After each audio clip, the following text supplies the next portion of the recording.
बिस्मिल्लाहिर्रहमानिर्रहीम अस्सलाम वालेकुम। किसी भी मुल्क के लिए या किसी भी शहरी के लिए सबसे ज़्यादा जो अलार्मिंग बात है वो डिपोर्ट होना है उस मुल्क से। बहुत सारे पाकिस्तानियों के साथ जब मलेशिया वो आते हैं और वो गलत इन्फॉर्मेशन लेके आते हैं, जब वो मलेशिया पहुंचते हैं तो उनके साथ जो है वो ऐसा अजीबो-गरीब वाक़यात होते हैं जो कि उनके लिए भी परेशानी का बायस बनते हैं और उनके मुल्क के लिए भी परेशानी का बायस बनते हैं।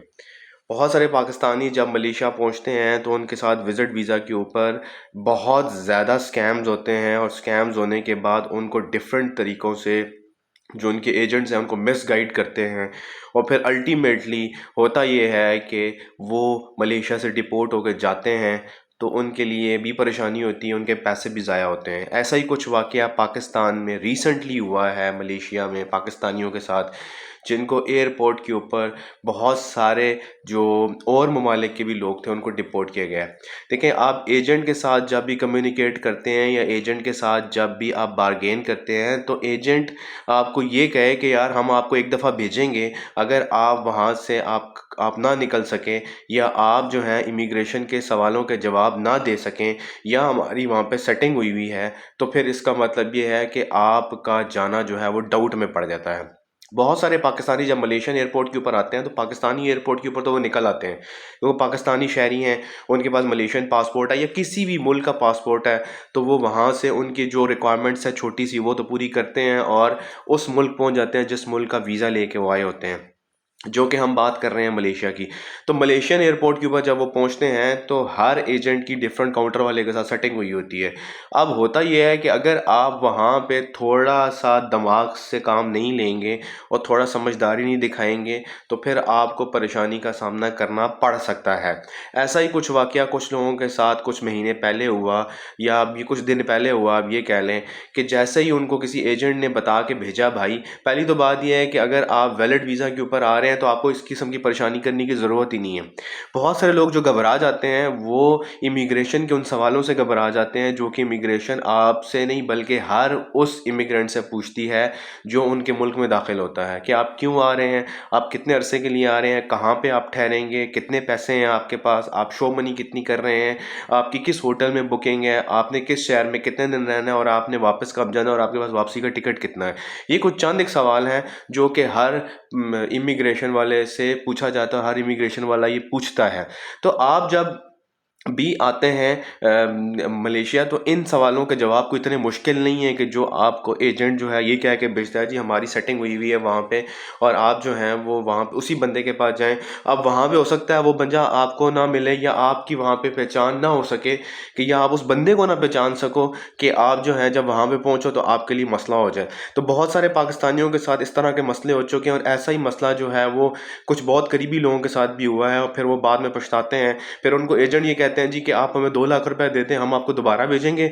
अगर आप वहाँ से एग्जिट ना कर सके तो आप जो बकाया रकम है हमें दे दीजिएगा। और हालांकि देखा जाए तो एक विज़िट जो है मलेशिया का वो 15 से 20 हज़ार रुपये से ऊपर का नहीं है, जो कि आप आसानी से और हर पाकिस्तानी चाहे वो उसका कितनी भी एजुकेशन है अगर वो घूमने जाना चाह रहा है तो वो लेके जा सकता है। अगर आप ये सोच के जा रहे हैं कि जनाब हम वहाँ पे जाएंगे अपने जो विज़िट वीज़ा है उसको वर्क वीज़ा में कन्वर्ट कर लेंगे तो ये आपकी भूल है, आपको लोग गलत कर मिसगाइड कर रहे हैं। ऐसा बिल्कुल भी नहीं होता है, ये दुबई नहीं है। आपको ऐसा अगर कोई चीज़ बता भी रहा है तो वो गलत बता रहा है। आप विज़िट पे जाएँ, अपने चंद सवालों के जवाब दें। आपके पास वैलिड वीज़ा है, उसकी वैलिडिटी 1 महीने है जो कि एक्सटेंडेबल टू 2 महीने हो सकती है और अब तो किसी किसी सिनेरियोज़ में 3 महीने से भी ऊपर हो सकती है। तो आप रह सकते हैं आराम सुकून से। आप जाएँ वहाँ पे, आप मलेशियन हुकाम का मलेशियन इमिग्रेशन के जो सवालात के जवाबात हैं, देखें वो मलेशिया के लोग या कोई भी इमिग्रेशन वाला है जब आप एयरपोर्ट पे जाएंगे तो आपको पहचान लेते हैं। आप जब थोड़ी सी नर्वसनेस शो करेंगे तो वो आपको फिर फंसाने की कोशिश करेंगे। चंद बेसिक सवाल हैं जो कि मैं आपको बता चुका हूँ, अगर आप इन्हीं के जवाब दे लें तो आप जो हैं वो आराम सुकून से जो वीज़ा अपना स्टैम्प करवा के आप बाहर निकल सकते हैं। वहाँ बायोमेट्रिक होगी, आपका फेशियल एक्सप्रेशन का जो है वो स्कैन किया जाएगा, आपका बायोमेट्रिक होगा, अंगूठा लगेगा, आपसे चंद सवाल किए जाएंगे जो कि आपको पता होने चाहिए पहले कि आप कितने दिन के लिए जा रहे हैं, किस होटल में स्टे करेंगे, ताकि आपको वहाँ पे किसी भी ये ना सोचना पड़े कि यार फलां काउंटर पे जाएं, 1 नंबर पे जाएं, 2 नंबर पे जाएं या 3 नंबर पे जाएं तो हमारे बंदे की सेटिंग हुई होगी। फिर उस सारे सिनेरियो में क्या होता है कि आप जो हैं वो डरते हैं, आप साइड पे हो जाते हैं, आप कभी वॉशरूम में छुपते हैं, कभी आप किस जगह पे छुपते हैं, कभी आप जो है वो ड्यूटी फ्री मार्केट में छुपते हैं। तो उस सिनेरियो में क्या होता है कि फिर आपको इमिग्रेशन हुकाम के हवाले अपने आप को करना पड़ता है। फिर वो आपको यही कहते हैं कि भाई जो तुम शो मनी के तौर के ऊपर पैसे लेके आए उसी का रिटर्न कराओ, या रिटर्न ऑलरेडी हुआ हुआ है तो आप जाओ अपने मुल्क।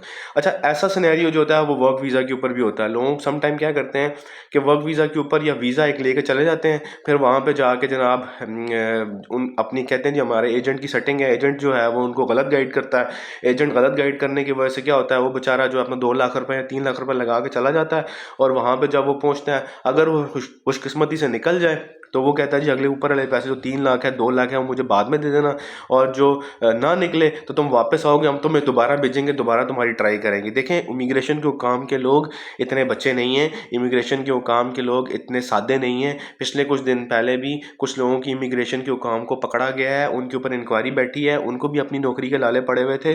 तो ऐसा आपको अगर कोई एजेंट कहता है तो बाखुदा ऐसा बिल्कुल ना करें।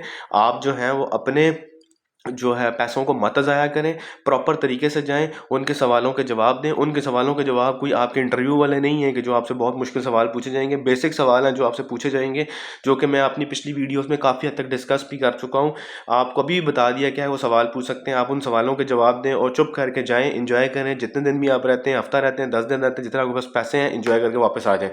तो ऐसा ना हो कि कल आपको परेशानी का सामना करना पड़े और फिर आप जो है वो अल्टीमेटली पाकिस्तान दोबारा वापस आएँ या वो आपको डिपोर्ट करें, फिर आप एक ट्राई करते रहें और लोगों की एजेंटों की बातों में आते रहें। ऐसा बिल्कुल भी नहीं करना, ऐसा बिल्कुल भी नहीं सोचना।